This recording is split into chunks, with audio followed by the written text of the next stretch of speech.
The Bring a Trailer Podcast.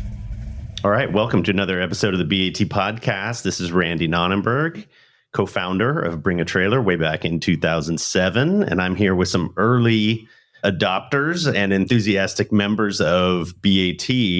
I've got Andrew Norton and Todd Zuercher here who have written a couple interesting pieces on BAT and been really involved around particularly the Bronco listings, early Bronco listings on BAT. They are two of the foremost experts, I'd say, in that world. First off, welcome, guys. Thanks for joining. Thanks for having us. Yeah, thanks. Great to be here, Randy. Super fun topic to talk about. We have so many Broncos going across BAT all the time. And Todd, you've literally written the book on Broncos. We could talk about that a little bit and what led up to that, your release of that book 5 years ago. Andrew, you and I have been talking about period Bronco racing and the Bill Stroppe vehicles and all sorts of different topics. You are the mastermind behind BajaBroncos.com and have restored many of those vehicles. Sometimes the Stroppe trucks are a little bit mysterious for some folks on BAT. They may know about them or may know the history, but we can jump into that a little bit. And also, I'd love to just talk to you guys. I feel like the market for Broncos was underground for a while. You guys were ahead of the curve on that. And then it got all this publicity and everybody wanted a Bronco and it went bananas. And then there were 100 builders of Broncos. And now we're in the settling into equilibrium aftermath of that. And I'd love just to get both your guys' take a little bit on maybe where are we now and how is that going and where do you see it progressing from there? And also, certainly would love to hear your guys' other inputs on what I may be missing there from the outside looking in. Sound good? Yeah, sounds good. I can speak up about the market right now, at least from my perspective. I'm mostly centered on the Stroppe Broncos, and it seems like right now they're the highest they've been. And so I have noticed that the other early Broncos maybe are leveling off is what I've heard. And I've heard some people making purchases at good deal prices. A lot of buyers out there I've heard of doing that. But as far as the Stroppe side of things, I get calls all the time and I see the prices being up around, I think the one that sold for $199.5 on Bring a Trailer is a high watermark. Yeah, absolutely. I mean, there was a time when the real Stroppe trucks, I feel like, were impossible. Like I mean, you may have known of a couple market data points, but before we even had one on BAT that was publicly listed, those would be somewhere behind traded privately or whatever, and nobody would ever know. And they'd certainly call you as maybe the resource for those only. And now a couple have traded on BAT and a couple, I don't know, there's a couple insane dealers that may have one listed here or there, right? Where they're like huge asking prices. And so they're out there and I feel like people are learning and knowing about them a little bit more. But that was a behind the scenes phenomenon, I felt like, for a long time. How many Stroppes did they produce, Andrew? They produced about 450 according to Marty Report statistics. And that's based on some early stuff that I think I collaborated with Marty early in 2002 maybe and told him, hey, how many Broncos from 71 to 75? I think by then he was only doing up to 73, but we figured out that Broncos with a certain DSO code and a certain year range and sport package, how many can we say came from there? And we came up with the numbers for that. I think it was like 171s, 80 72s, 120 73s. And in the last years, there's about 30 each. However, there's some special orders in there. And that's where if you add all those numbers up, it's like less than 400.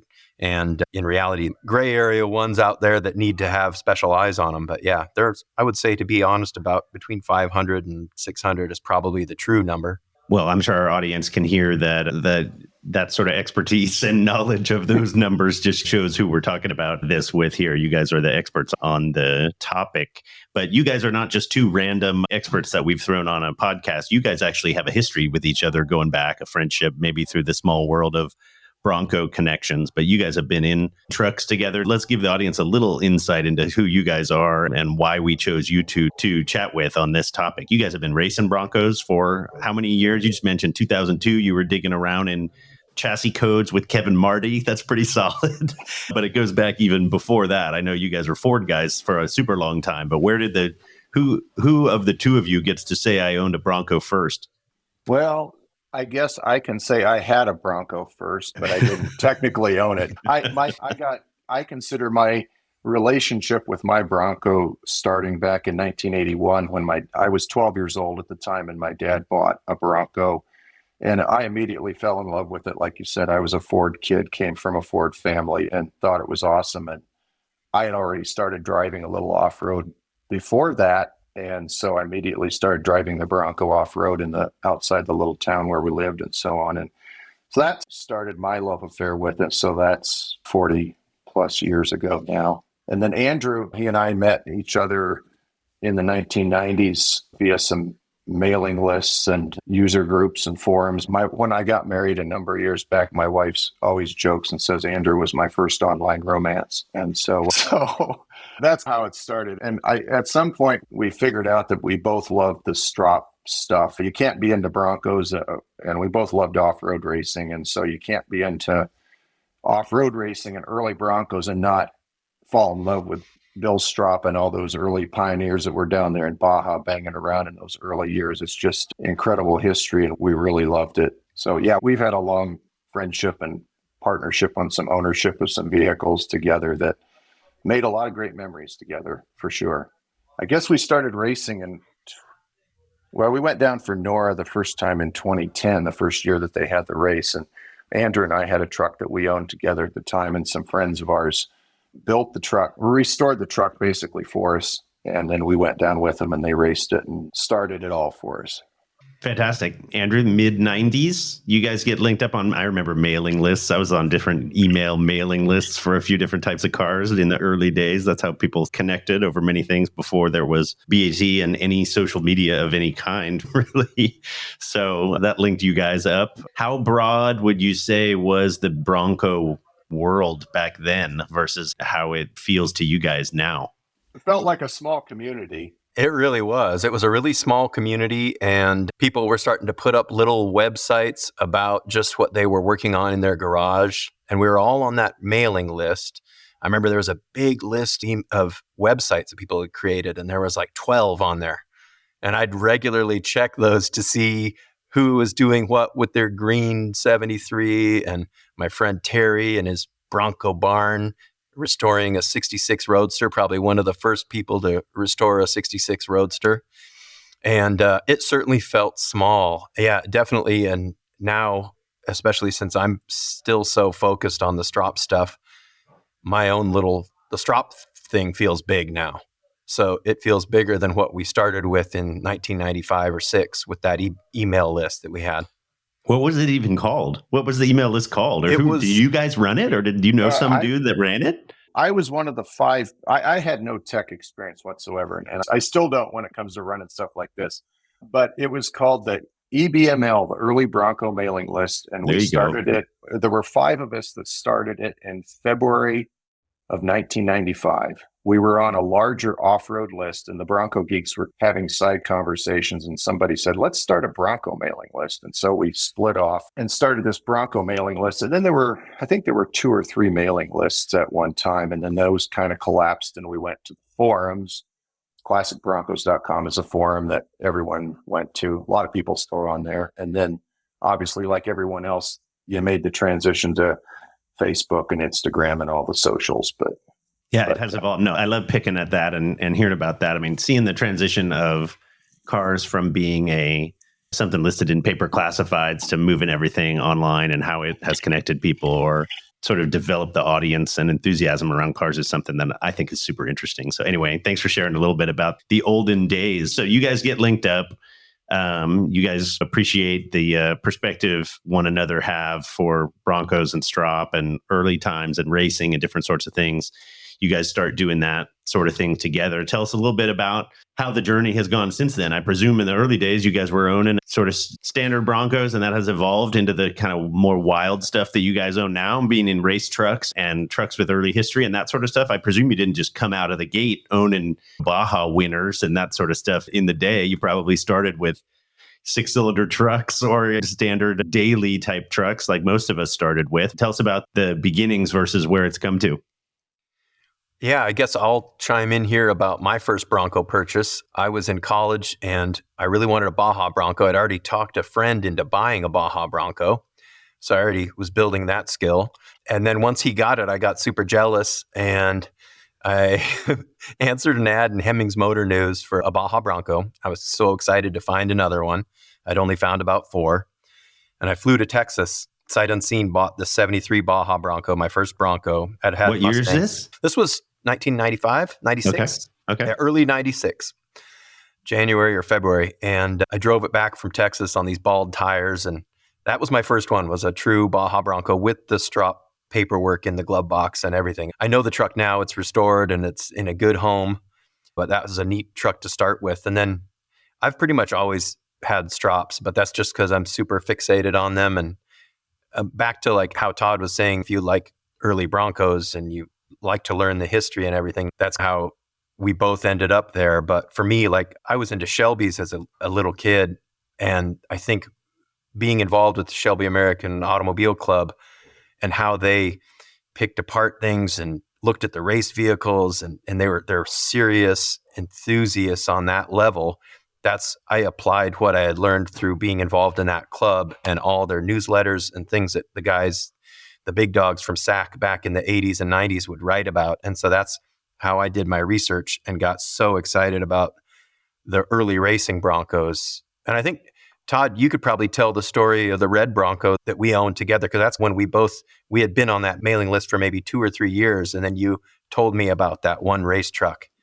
Yeah, Randy, you had asked about my ownership. I've been a fairly monogamous Bronco owner. I just literally have the same Bronco that my dad bought back in 1981, and I'm creeping up on 400,000 miles on it now. So it gets driven a lot. Wow. I always knew about the Stroppes, but I didn't have the strong infatuation and love for him that Andrew did. I mean, I liked him. I thought they were cool, but he was the man when it came to the Baja Broncos. And there was a guy in my Bronco club who had an old Stroppe racer, and I knew what it was, but I didn't really pay that much attention to it. And he was crusty and hard to deal with. But at some point, Andrew and I decided it would be cool to have this old Stroppe racer. And so he drifted out of the club, but I kept in contact with him. He's one of those kind of guys that everyone has done this probably, where you don't really like the person, but you keep contact with them just in hopes that someday they're going to sell it and they'll think of you.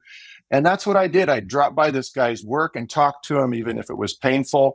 And I would send him emails every so often. And then in 2008, one night, I got an email from this guy, and it's the heading on the message. I knew he was going to sell it. And I opened it up, and he says, "Do you know anyone that wants to buy this Stroppe racing Bronco?"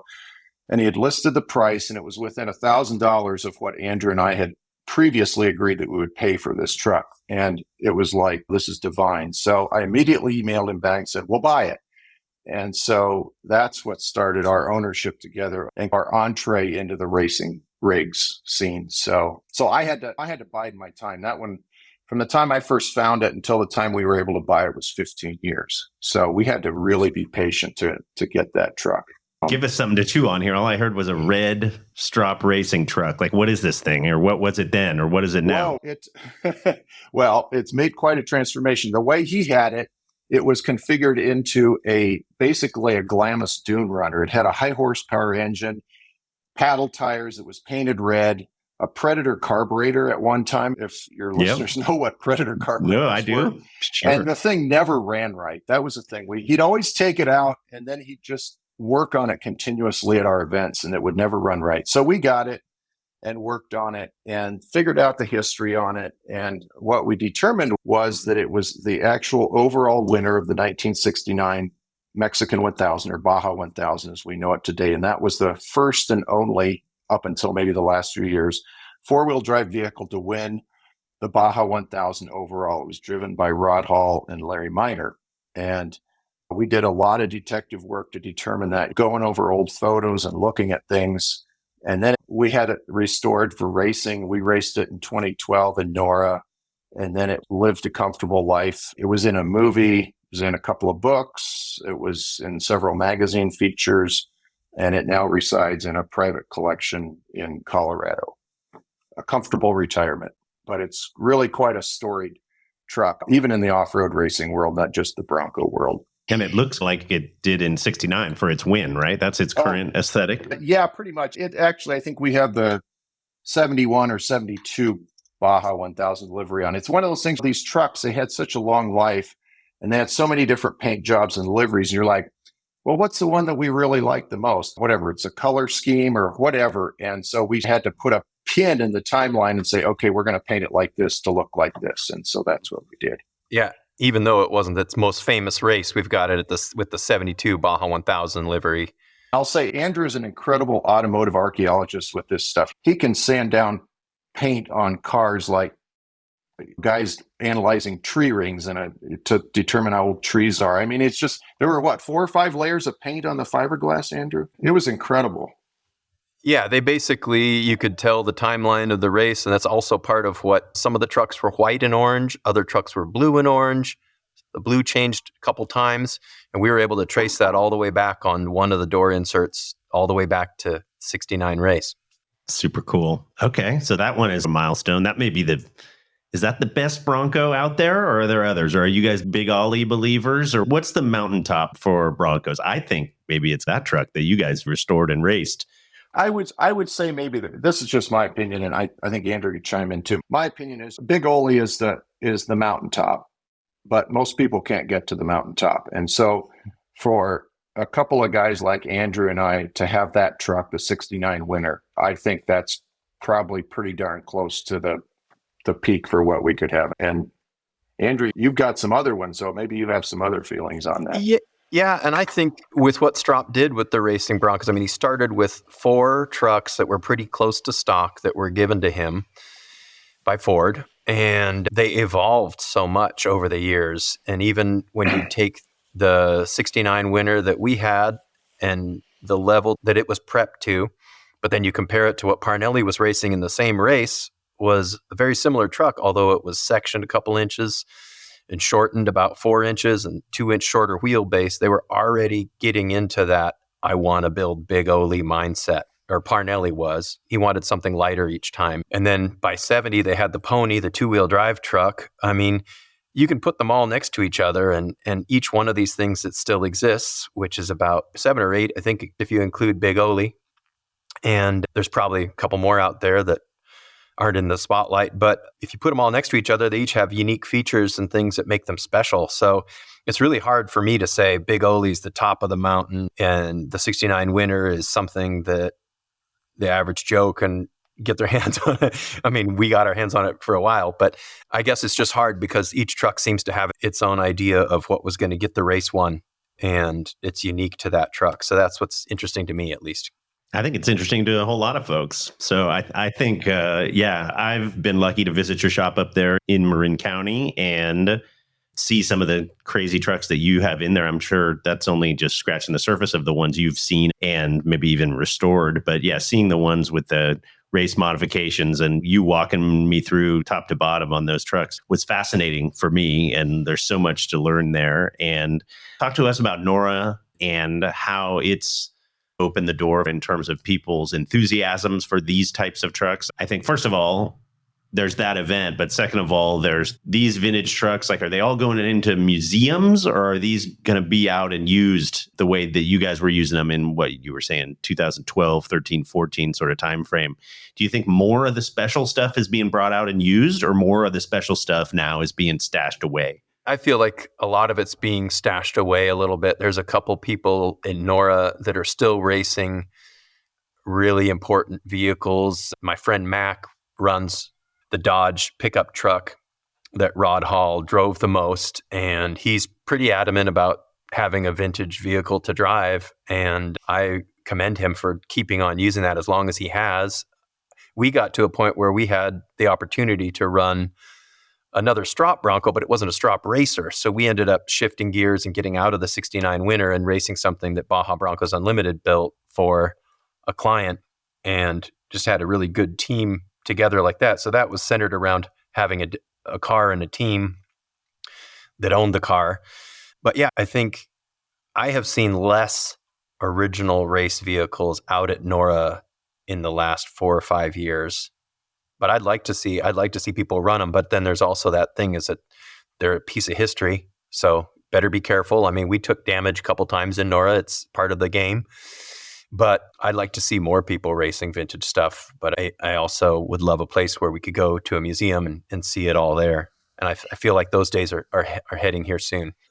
Yeah, I agree. I think maybe 10 years ago we saw some more vintage rigs out there, but yeah, NORRA is changing and they're skewing a little away from the historical stuff now. There's more side-by-sides and some things like that. So probably fewer vintage vehicles out there, but there's still a few. Tell people a little bit about how that's organized. I presume most people listening don't know too much about NORRA. You guys, how many times have you guys done it, each of you? I think, Andrew, you've probably done it 11 times. I think I did it 10 times. So sounds right. NORRA is a rebirth of NORRA was the original sanctioning body for the Mexican 1000 race, the Baja 500 and so on from 1967 until 1972 or 73. And then there was a gap of a year or two, and then SCORE took over, and SCORE has run it ever since. So NORRA was reborn back in 2010. They made a big deal about wanting to bring vintage vehicles back, and they run what they call a rally format. So instead of a bombs away SCORE Baja 1000, we race until we finish 20 hours, 24 hours, whatever it takes you to finish in one swath. You now go down the peninsula in a rally format, and it takes 5 days now, I think, over a course of about 12 or 1,300 miles. And there are transit stages that are pavement because there's more and more pavement coming to Baja like there is everywhere. But then you go out into the desert and do what are called special stages, and there might be 150 mile dirt loop, and you go then run that as fast as you can. And so you're still out running around in the dirt, but you're dealing with the realities of how civilization has changed Baja. It's still an incredible amount of fun. Yeah, it costs a lot of money, but it's far more affordable than trying to run a SCORE team. Guys like Andrew and I have been very blessed to be able to run this kind of a race. And I think it's the only way we could have ever raced in Baja is to do something like NORRA, because SCORE is for the big boys. Yeah. And a big shout out to Sue Casinger from Casinger Racing for holding our team together and getting us down there and making it possible for us. And she knows every ice cream shop in Baja. So. She does. And have you guys hung up the helmets, or do you guys have plans 10 and 11 years? Have you got plans of doing more racing in Baja, or are you guys done?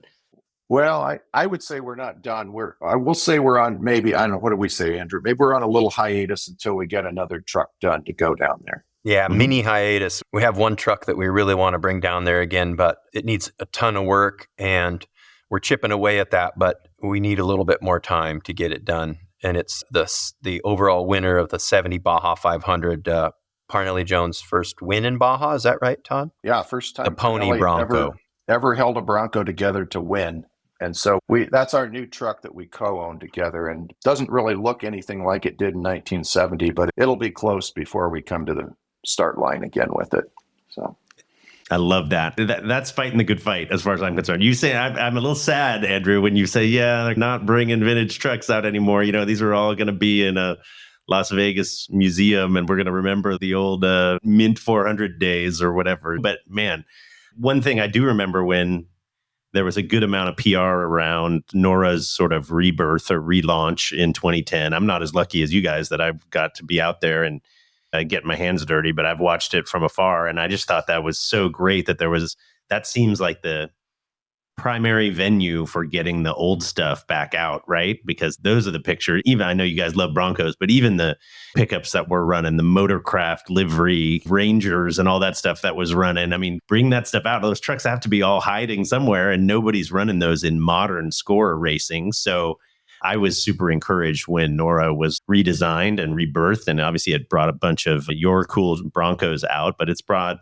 Dodges and everything else too. Bring the Nissans and bring the Toyota factory trucks, all that sort of thing. So to hear that you're working on a Bronco and going to bring it back out to NORRA, that kind of keeps my faith. Man, if NORRA turns into all Honda side-by-sides, I think I don't know. We all have to find some other event or some other thing to do. So anyway, encouraging. I'd love to follow along and see how it's going with the restoration of that truck. The Pony, you guys are calling it. Is that right? That one's called the Pony?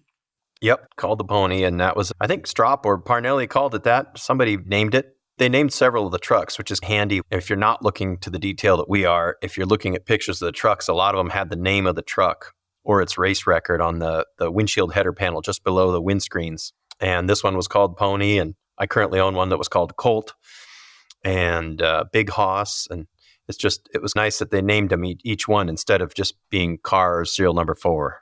There's kind of a theme with the naming there. Slightly. Yeah, for sure. Adjacent. Bronco adjacent. Horse Bronco adjacent, right? Yes. Pick for some type of horse and you've got it. So you guys are working on that truck. That's a nice little segue into the audience won't be able to see the trucks behind you, but you are in Baja Broncos Unlimited World HQ there. I see the trucks behind you and you are actively restoring trucks and you operate primarily out of your own shop and are running that business. It's your primary focus, is my understanding, is working and restoring and researching these sort of vehicles. Is that right? Tell people about the Baja Broncos Unlimited journey.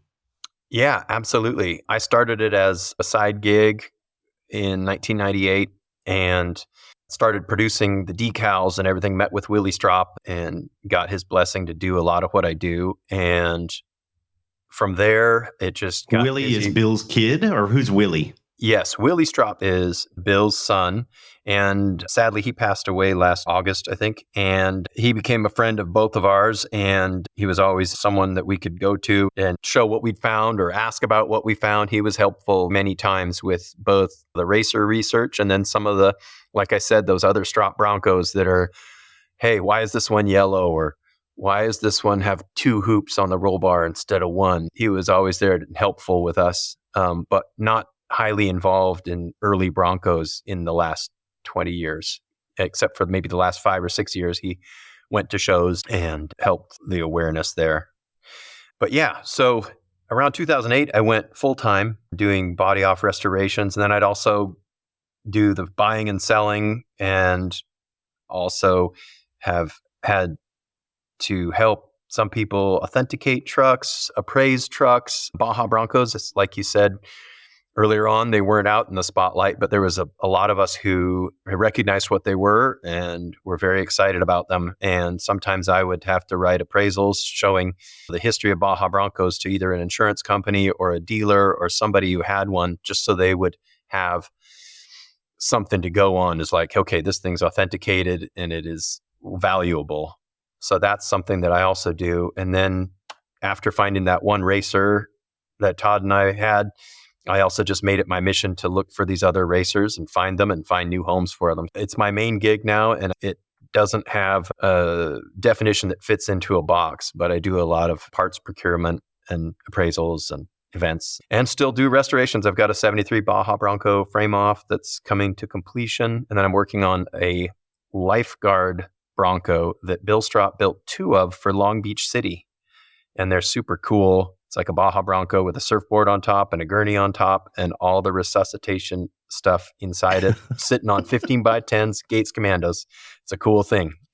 Oh, man, you sent me some pictures of that truck, and I actually love talking about that. I can tell you're proud of that one. How the heck are you going to get Gates Commandos on that thing? Are there any of those around anymore that aren't totally sun rotten and gone? Or can you actually find authentic tires for that thing somehow? I can't find them. Maybe if we get together with some other people in the hobby, we can have some made. But I have a few NOS here, and then I've got some sun-baked ones with liners on the inside. And they look good enough for me. I'm going to put them on there if we need to. You've got NOS Gates tires? That's I have two NOS, and then I've got like maybe 3 that have decent tread. So I got enough for one truck, and then I have another like I can't say goodbye to you set. Oh man, you are a psycho in the best way. Yep. Hoarding Gates off-road tires from the 70s, but you got to have it, right? I mean, that picture that you sent me, I think it's next to a guard station tower or something, right? And it's definitely got those tires on it. So that's authenticity. It's hard to pull that off. That's a frustration of mine in the truck world for sure. Like, can't BFG just make the first mud terrains and just leave it at that for the rest of time? Like, do we have to change it, right? I would buy those over and over again. I think many people would, but many is not enough. I have a feeling to steer it. Yeah. Anytime I see an older set of tires that could come back, I try and grab them. I've got some Armstrong Norsemen, some Armstrong True Tracks, I love those old tires. And I mean, they can add a whole lot to a truck sitting at a show if you don't have 20, 25 tires on it. Yeah, for sure. Anyway, cool. Thanks for telling us about that. And you have your website, and that's how I first got to know you. You and I grew up in the same area and had a couple chance encounters, knowing what kind of vehicles we were into. But also, once you had the website, I started following BajaBroncos.com. Correct me if I'm wrong. I think you may have used to had a for sale tab on there, but there were never trucks really transacting on there, I don't think, or were there? Because my whole deal was like trolling the entire internet, finding interesting stuff for sale. So I would have loved, I pressed refresh on your tab probably 1,000 times, hoping there was going to be a Stroppe project for 19 grand, and there never was. But I think that may have been part of the website model in the early days. But you're not really a sales platform for those, I don't think. No, but you're right. Back in the day, I would put trucks up there for sale. And I think right now there's 4 old ads up there. But yes, I would even create, like if somebody, I remember one time a guy contacted me from like Los Alamos, and he's like, hey, I need to sell this Baja Bronco. So I like made him a page for it with his number on it and a description of what I could see. This must have been like 1999 or 2000. And a guy bought it. And actually the truck's been on Bring a Trailer since then. It belongs to a guy named Sean Lindsay. But yeah, I tried to do my best to get those trucks out there. But I think what would happen is I would remove the link from the for sale thing as soon as it was gone. So, and they wouldn't last long even. I mean, if you're looking for a Baja Bronco, you're pretty serious and you're going to look where they are. And I mean, I bought the first one that I could find. So makes sense. I know. I just remember trolling your website. Todd, if you had a website for me to search and seek and reload every single day, I definitely would have done that too. So tell me a little bit about what you're looking forward to, Todd. It sounds like you may be restoring this race truck that's coming up in the next couple of years, or clicking over to 400,000 miles on Dad's old truck. That sounds like a meaningful milestone. Tell me what's keeping you going and excited about Broncos these days. Well, several different things. Yeah, one, the older I get, the less I like to work on my truck, but there's always projects on that to keep going. And so I'm constantly either maintaining it or updating it. And I do a lot of backcountry exploration in it, go all over Arizona. I sometimes get up into Nevada and Colorado with that, with friends. So always enjoy that. In addition to the book, I do some other writing from time to time. I've written a few articles for Bring a Trailer on various topics. Ben's always trying to see if I'll write this or write that. And sometimes I bite and sometimes I don't. And I also write for a little magazine called Bronco Driver. I've done that for about 24, 25 years. So I write articles for them.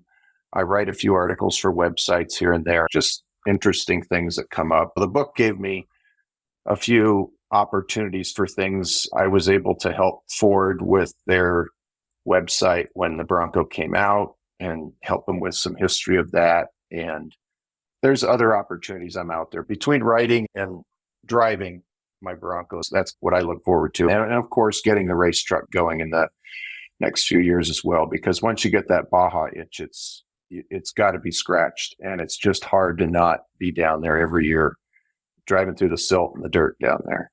That's some good stuff to be looking forward to. And you've brought one of your Broncos, I'm not sure if it's the one we're talking about, out to a couple BAT events. You were out last year in the Arizona 911R event we did. You brought a cool Bronco to that. Was that the one we're talking about? I've seen a photo of it. I wasn't there, but I've seen a photo of it.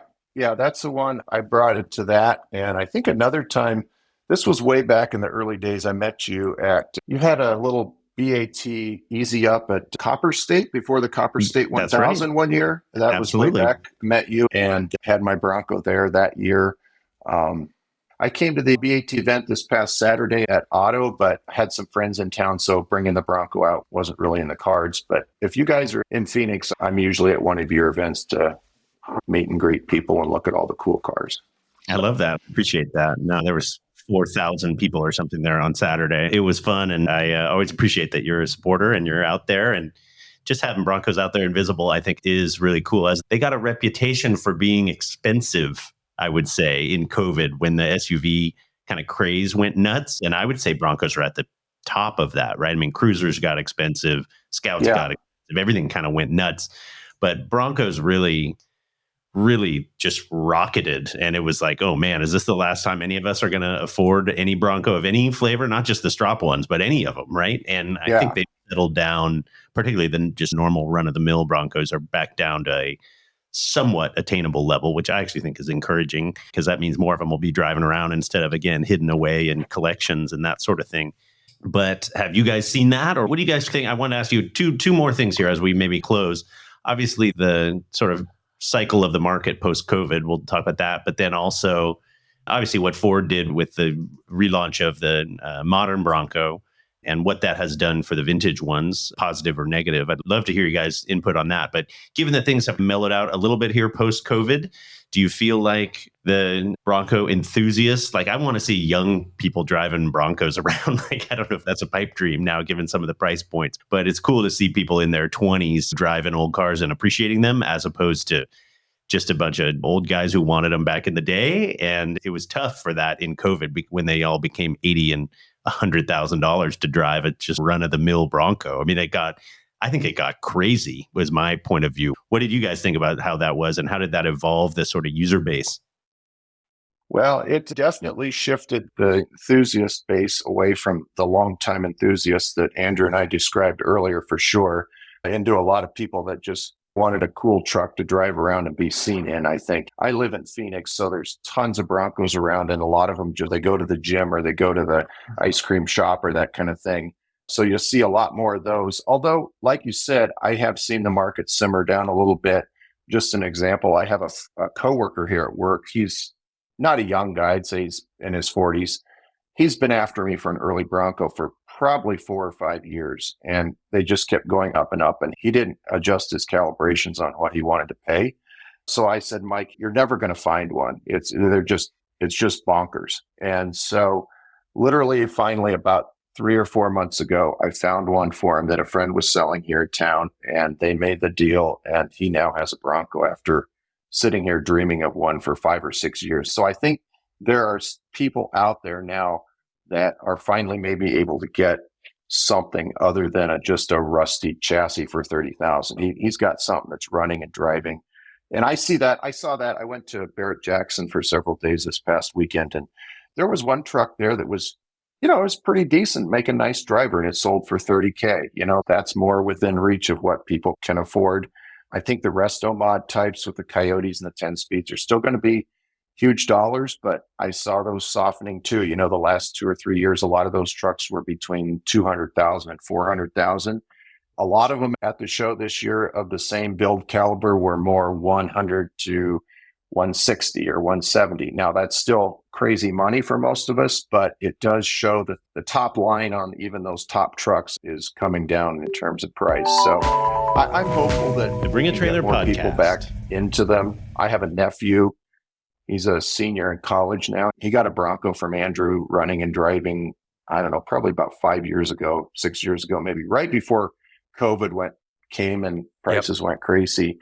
And he's a rare 20 or 21-year-old kid driving his own early Bronco around. Now, he's done a lot of work to it and had some help from his parents and stuff. But you don't see a lot of 21-year-old kids working on early Broncos anymore. So it's encouraging to see people like him that are able to do that. Yeah, I think with the new Bronco coming out, it brought more awareness to Broncos just in general. And I saw two things of that. I saw young people getting excited about Broncos of any year, but also just an uptick in the early Bronco love. And then the other thing I saw come from that I like is that nobody's called it a Jeep anytime I've been driving it out. Like, people know what Broncos are now. The kids riding by on a bike, nice Bronco. And they know it. It's not like, oh, cool Jeep. Where'd you get that? And there's nothing wrong with Jeeps. It just, I like because to me, they don't look very similar, but I guess to some people they do. But the recognition's been important.